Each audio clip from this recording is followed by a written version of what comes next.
जय Shri Swaminarayan student computer नेटवर्कना आजना लेक्चर में हूँ आपनु हार्दिक स्वागत करूँ छूं। गया लेक्चर में जे छे ए आपणे गाइडेड मीडिया जे छे एना विशेनी माहिती जे छे ए मेळवी हती कि भाई गाइडेड मीडिया कोने कहेवाय ने शेना माटे उपयोगमां आवे छे, ओके, अने कया कया छे। तो एनी अंदर जे छे ए आपणे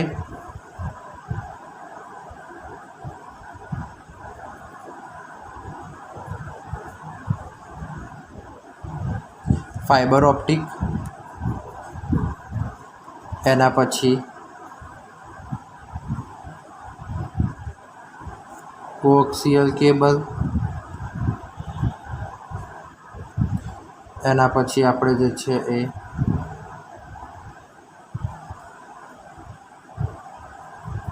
ट्विस्टेड पेर केबल।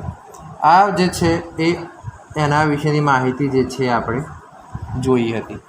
हवे आजे आपणे जे छे ए नवो टॉपिक आपणे जोवानो छे जेनुं नाम छे electro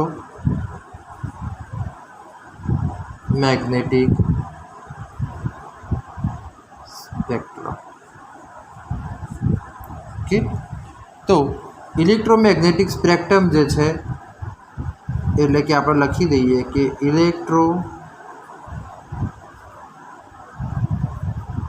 magnetic spectrum is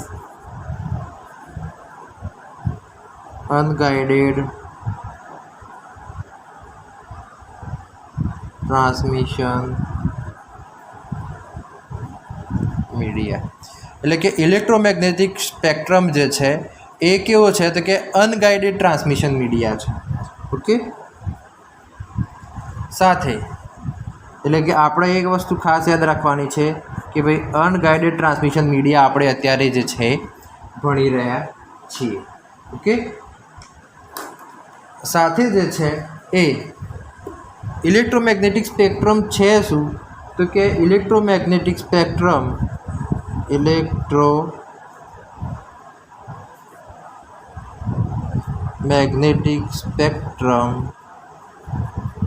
is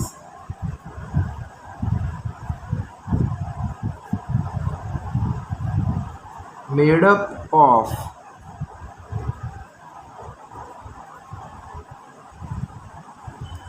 radio waves,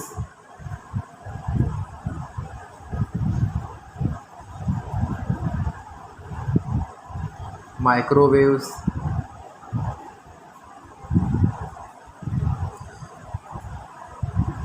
infrared waves,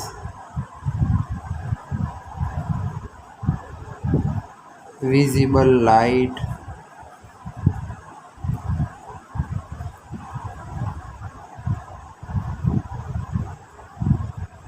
ultraviolet light,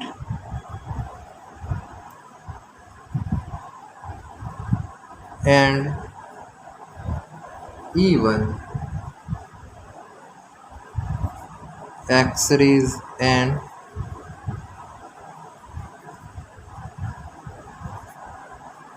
gamma rays. એટલે કે ઇલેક્ટ્રોમેગ્નેટિક સ્પેક્ટ્રમ જે છે એ શું છે તો કે ઇલેક્ટ્રોમેગ્નેટિક સ્પેક્ટ્રમ જે છે એ આ જે વાયર આ જે ફ્રીક્વન્સી અથવા તો આ જે બધા વેવ જે છે એ વેવની ફ્રીક્વન્સી જે છે એ ફ્રીક્વન્સીનું પર્ટિક્યુલર એક સેટઅપ છે। તો ઇલેક્ટ્રોમેગ્નેટિક સ્પેક્ટ્રમ જે છે એ શેનું બનેલું છે તો કે રેડિયો વેવ, પછી કે microwave, infrared wave, visible light, ultraviolet light, X-ray અને ગામા રેસ।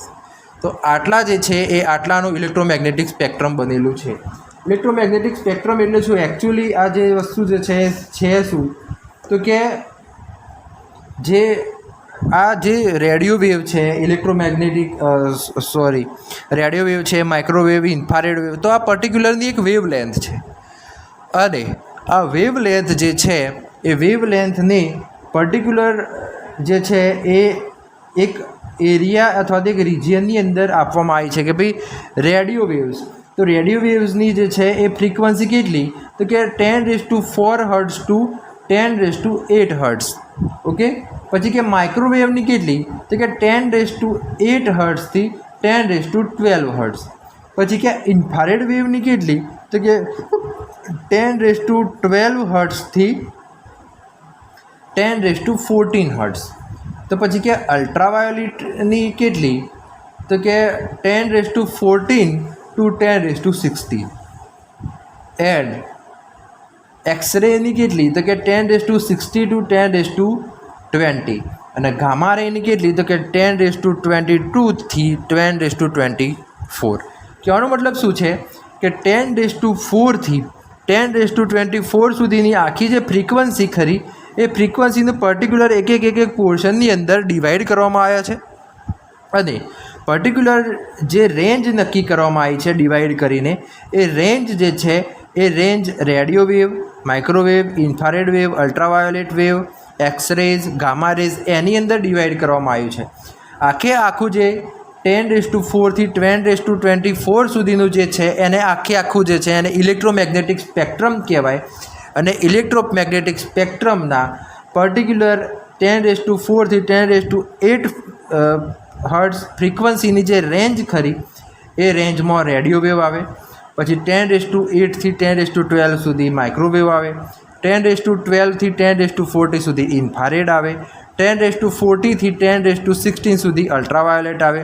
10⁻16 થી 10⁻22 સુધી એક્સરે આવે. અને 10⁻22 થી 10⁻24 સુધી ગામા રેઝ આવે. અને આખું જે છે એને ઇલેક્ટ્રોમેગ્નેટિક સ્પેક્ટ્રમ તરીકે ઓળખવામાં આવે છે. ચલો આપણે જોઈએ એને થોડું વધારે.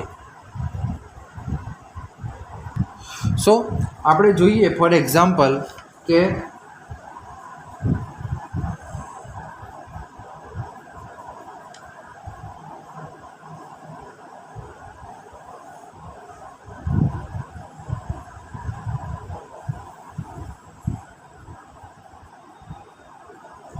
આટલે સુધી આપણે જે છે લઈ લઈએ. તો અહીંયા જે છે ફોર એક્ઝામ્પલ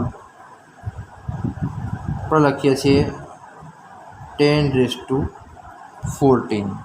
ઓકે, તો આ જે છે એ કઈ છે, રેડિયો વેવની ફ્રીક્વન્સીની રેન્જ છે. ક્યાં સુધી છે, સોરી 4 એટલે કે 10⁻4 થી 10⁻8 સુધી જે છે એ રેડિયો વેવ છે. એના પછી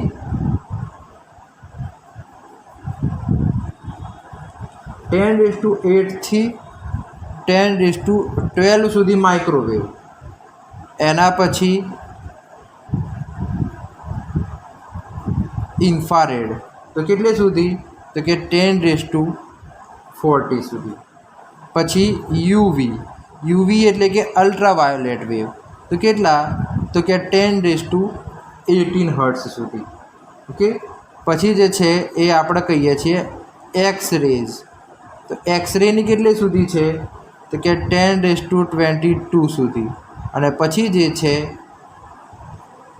એ છે ગામા રેઝ. તો ગામા રેઝની કેટલી છે, 10⁻24 સુધી. ઓકે, તો આખું જે છે આને જે છે એ ઇલેક્ટ્રોમેગ્નેટિક સ્પેક્ટ્રમ તરીકે ઓળખવામાં આવે છે.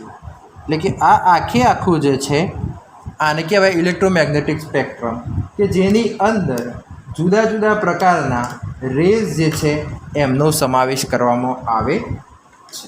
ઓકે, તો હવે જોઈએ આગળ કે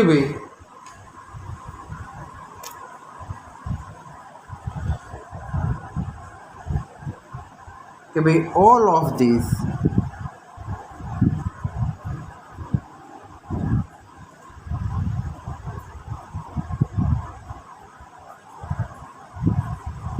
electromagnetic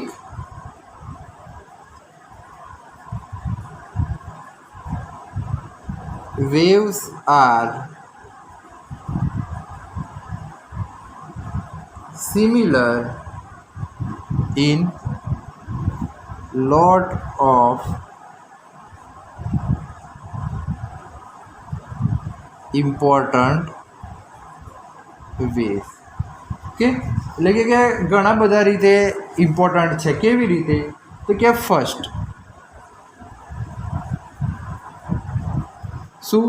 તો કે all electromagnetic wave can travel through empty space, એટલે કે ઓલ વેવ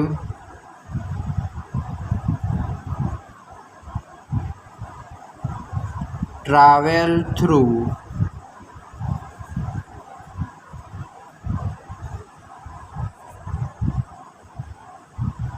એમ્પ્ટી સ્પેસ, એટલે કે બધા જે વેવ જે છે એ વેવ એમ્પ્ટી એટલે કે શૂન્ય અવકાશની અંદર ટ્રાન્સફર થશે. કે પછી બીજું સેકન્ડ કે ભાઈ આ રીતે એ સિમિલર છે. કેવી રીતે? તો કે electromagnetic wave do not require a medium to travel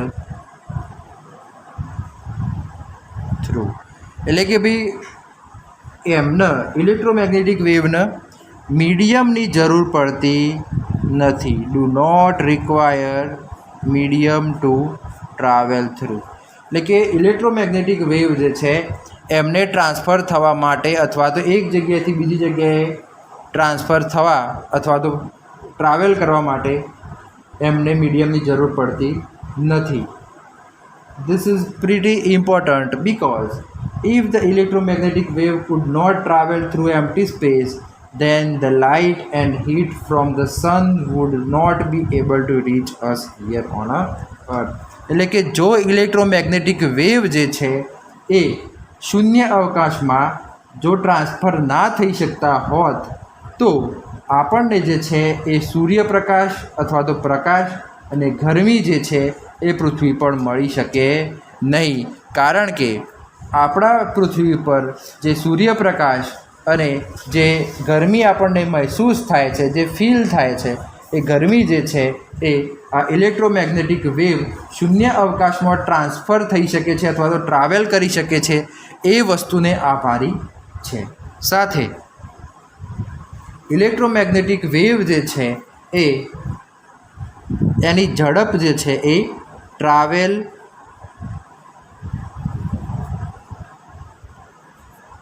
very quickly, એટલે કે ઇલેક્ટ્રોમેગ્નેટિક વેવ જે છે એ બહુ ફાસ્ટ સ્પીડની અંદર ટ્રાવેલ કરી શકે છે. ઓકે, એટલે કે આપણે એવું કહી શકીએ કે nothing in the universe has ever been shown to move faster than the electromagnetic wave, એટલે કે ઇલેક્ટ્રોમેગ્નેટિક વેવ કરતાં કોઈ ફાસ્ટ જતું હોય એવું હજુ સુધી મળ્યું નથી. એટલે કે ઇલેક્ટ્રોમેગ્નેટિક વેવ જે છે એ સૌથી વધુ ફાસ્ટલી જે છે એ મૂવ કરી શકે છે. એટલે જ આપણે એવું કહી શકાય છે કે ભાઈ સૂર્યપ્રકાશને જે છે એ આપણા પૃથ્વી પર પહોંચતા ઓનલી એન્ડ ઓનલી 8 મિનિટ્સ લાગે છે. કેમ? કારણ કે પ્રકાશની ઝડપ જે છે એ સૌથી વધારે છે. એટલે કે આપણે ઇલેક્ટ્રોમેગ્નેટિક વેવ જે છે એની સ્પીડ જે છે એટલે કે એમ્પ્ટી સ્પેસની અંદર એમની સ્પીડ જે છે એ કેટલી છે? તો કે 3×10⁸ મીટર પર સેકન્ડ. તો 3×10⁸ મીટર પર સેકન્ડ જે છે એ ઇલેક્ટ્રોમેગ્નેટિક વેવ જે છે એ એની સ્પીડ છે. એટલે કે એ જે છે એ બહુ ઝડપથી પૃથ્વી પર અથવા તો કોઈ પણ જગ્યાએ ટ્રાવેલ કરી શકે છે વિધાઉટ એની મીડિયમ, એટલે કે માધ્યમ વગર. સો આપણે એવું કહી શકીએ કે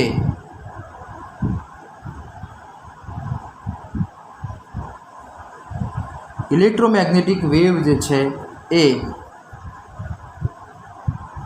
વેક્યુમ એટલે કે શૂન્ય અવકાશની અંદર પણ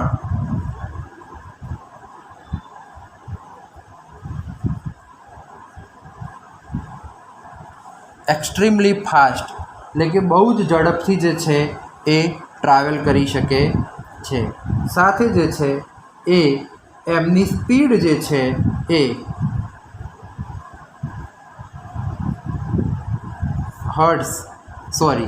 ફ્રીક્વન્સી જે છે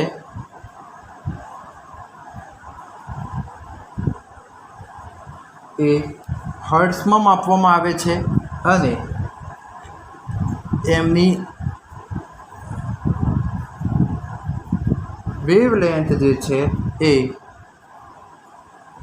નેનોમીટરની અંદર માપવામાં આવે. ઓકે, એટલે આપણે એવું કહી શકીએ કે ભાઈ 1 નેનોમીટર બરાબર 1 × 10⁻⁹ મીટર. ઓકે, એટલે કે નેનોમીટરની અંદર એમની સ્પીડ જે છે એ માપવામાં આવે. ઓકે, તો આ જે હતું એ ઇલેક્ટ્રોમેગ્નેટિક સ્પેક્ટ્રમ હતું અનગાઇડેડ મીડિયાની અંદર. હવે જે છે એ આગળ આપણે જોવાનું છે કે ભાઈ સૌથી પહેલાં આપણા સિલેબસની અંદર છે રેડિયો ટ્રાન્સમિશન.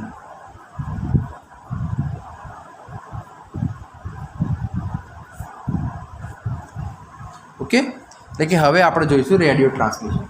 તો રેડિયો ટ્રાન્સમિશન જે છે એની વેવલેન્થ જે છે એ અથવા તો એની ફ્રીક્વન્સી જે છે એ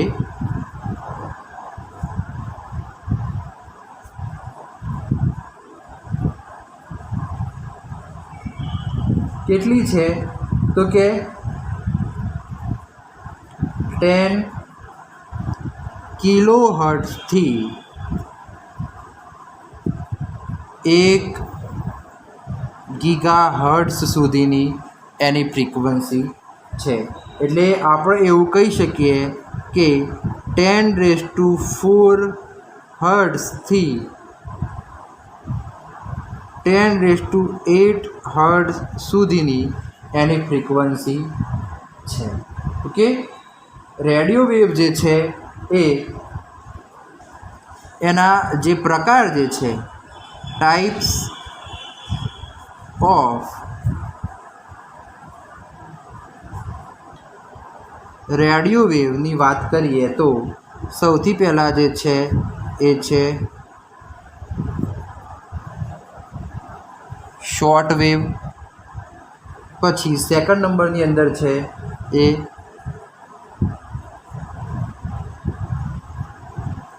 વેરી હાઈ ફ્રીક્વન્સી.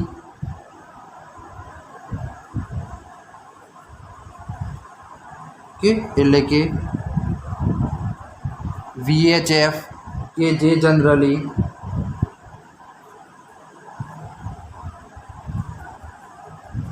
ટેલિવિઝન અને FM રેડિયોની અંદર વપરાય છે. અને ચોથું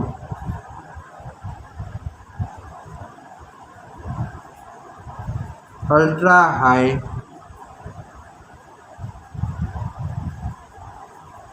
ફ્રીક્વન્સી એટલે કે UHF અલ્ટ્રા હાઈ ફ્રીક્વન્સી. એ પણ જે છે એ રેડિયો અને ટેલિવિઝનની અંદર ઉપયોગમાં આવે છે. ઓકે, તો આ જે છે એ 3 પ્રકારના રેડિયો વેવ છે. તો સૌથી પહેલાં જે છે શોર્ટ વેવ છે, પછી જે છે એ વેરી હાઈ ફ્રીક્વન્સી અને બીજું અલ્ટ્રા હાઈ ફ્રીક્વન્સી. એવી રીતે જે છે એ આ 3 જે છે એ પ્રકારના રેડિયો વેવ છે.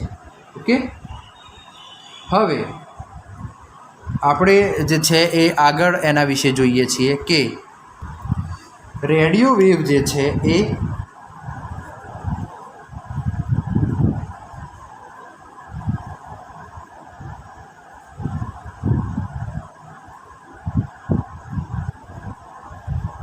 ઓમની ડાયરેક્શનલ એટલે કે સિંગલ ડાયરેક્શનની અંદર જાય છે. ઓકે, સાથે બીજું આપણે જોઈએ તો કે various kinds of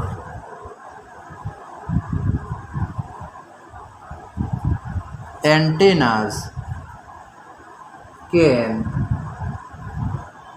be used to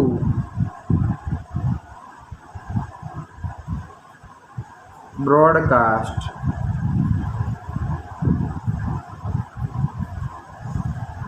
radio signals. એટલે કે અલગ અલગ પ્રકારના જે છે એ એન્ટેનાનો ઉપયોગ કરવામાં આવે છે. શેના માટે? તો કે રેડિયો સિગ્નલ ટ્રાન્સમિટ કરવા માટે. સાથે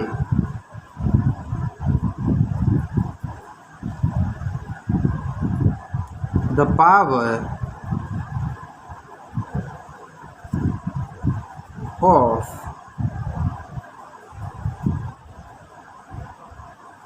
the radio frequency signal is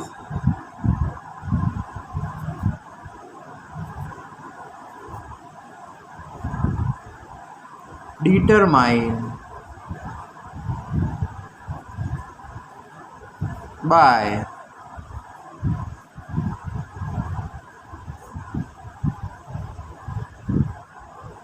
the antenna and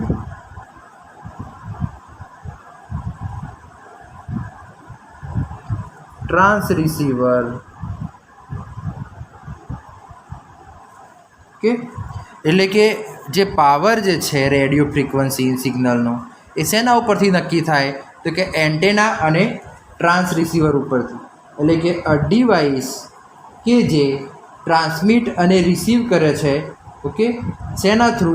તો કે કોઈ પણ મીડિયમ થ્રુ, કોપર છે, રેડિયો વેવ છે કે ફાઇબર ઓપ્ટિક કેબલ છે, તો એના થ્રુ જે સિગ્નલ ટ્રાન્સફર કરે છે અને રિસીવ કરે છે એવું જે ડિવાઇસ છે એવા ડિવાઇસને ટ્રાન્સ રિસીવર તરીકે ઓળખવામાં આવે છે. અને કે the power of the radio frequency signal is determined by antenna અને ટ્રાન્સ રિસીવર. અને ટ્રાન્સ રિસીવર શું છે?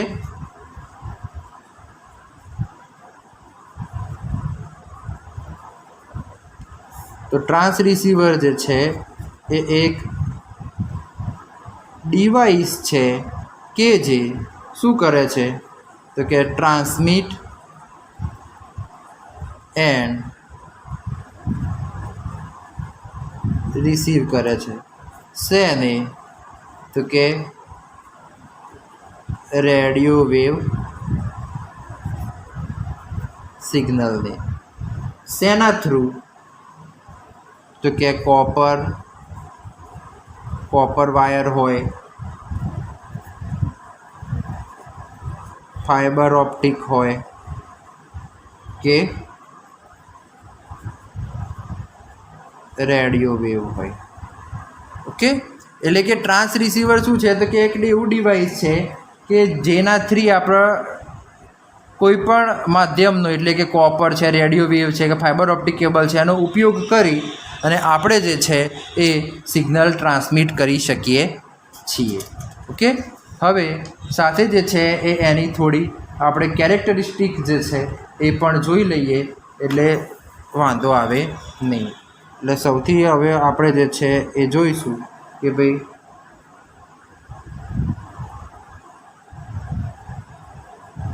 Radio frequency characteristics. ઓકે, એટલે કે સૌથી પહેલું જે છે એ શું છે? તો કે radio wave are easy to generate. એટલે કે એને જનરેટ કરવા જે છે એ શું છે? સરળ છે. બીજી કેરેક્ટરિસ્ટિક જોઈએ તો કે ભાઈ they can travel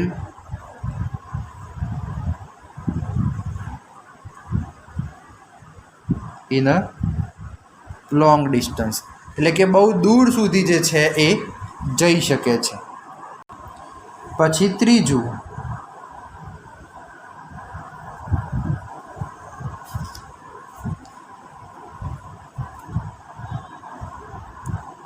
કે ભાઈ દે કેન પેનેટ્રેટ, એટલે કે એ બિલ્ડિંગને જે છે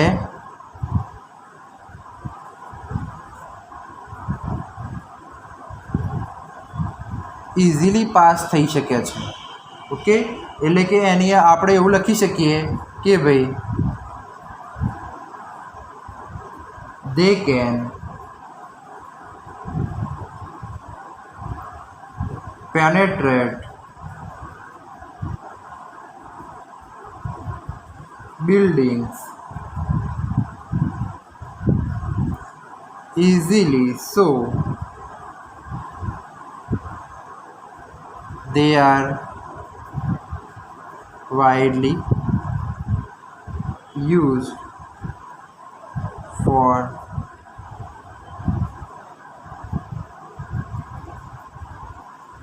communication. પછી ચોથું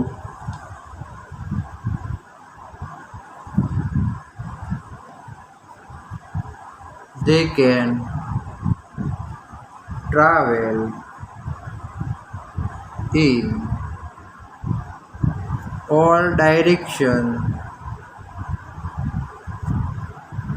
from source, એટલે કે એ જે છે એ સોર્સથી ડેસ્ટિનેશન સુધી જે છે એ એક જ દિશાની અંદર ટ્રાન્સફર થઈ શકે છે. કે એટલે કે સીધું જે છે એ ટ્રાન્સફર થઈ શકે. પછી આપણે બીજું એક જોઈએ એની પ્રોપર્ટી, તો કે રેડિયો ફ્રિકવન્સી જે છે એટલે કે રેડિયો વેવ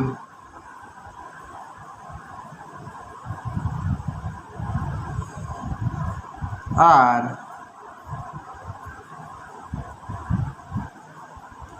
ફ્રીક્વન્સી ડિપેન્ડન્ટ છે. એટલે કે એનો મતલબ શું થયો કે at low frequencies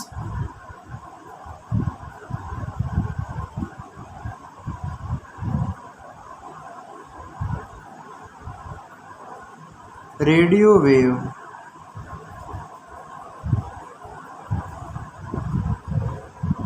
pass through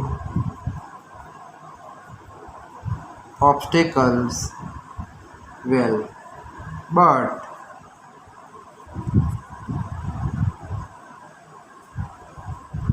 power falls off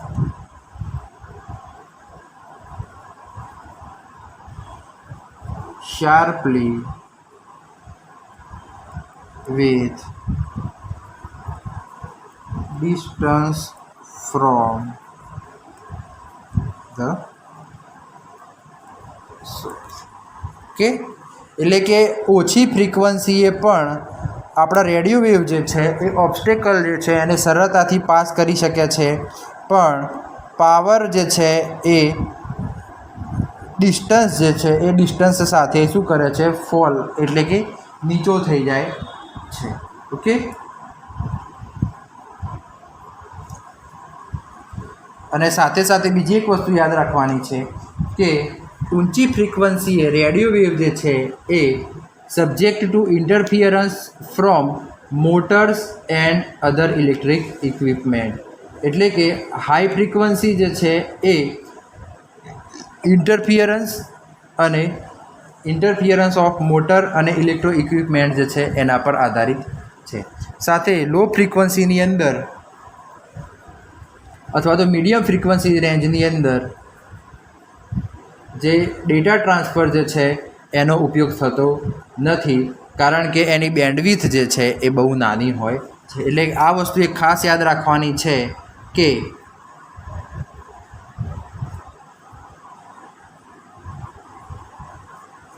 law frequency and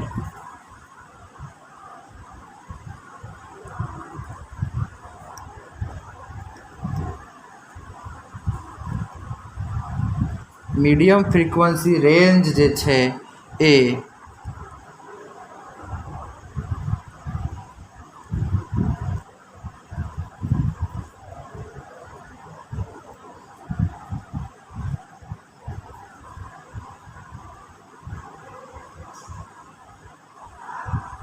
એટલે કે ટ્રાન્સફર માટે લો ફ્રીક્વન્સી અથવા તો મીડિયમ ફ્રીક્વન્સીનો ઉપયોગ થતો નથી, કારણ કે because of their very small bandwidth, એટલે કે એની બેન્ડવિડ્થ જે છે બહુ નીચી અથવા તો નાની છે. ઓકે, તો આપણે જે છે એ આજના લેક્ચરમાં આટલે સુધી રાખીશું. આજે આપણે જે છે એ ઇલેક્ટ્રોમેગ્નેટિક સ્પેક્ટ્રમ જોયું અને સાથે સાથે જે છે એ રેડિયો ટ્રાન્સમિશન જોયું. હવે આવતા લેક્ચરની અંદર આપણે જે છે એ માઇક્રોવેવ ટ્રાન્સમિશન જે છે એ જોઈશું અને એની સાથે જે છે એ આપણે ઇન્ફ્રારેડ ટ્રાન્સમિશન છે એ જોઈશું. ઓકે, અને પછી જે છે એ છેલ્લે બાકી રહેશે આપણું સેટેલાઇટ કમ્યુનિકેશન. એટલે કે સેટેલાઇટ કમ્યુનિકેશન જે છે એ પૂરું થાય એટલે પછી આપણું આ ચેપ્ટર જે છે એ પૂરું થશે. ઓકે, તો હું આશા રાખું છું કે આપને માહિતી પૂરી મળી હશે. નવા લેક્ચરમાં મળીશું નવા ટૉપિક સાથે. ત્યાં સુધી જય શ્રી સ્વામિનારાયણ. અસ્તુ.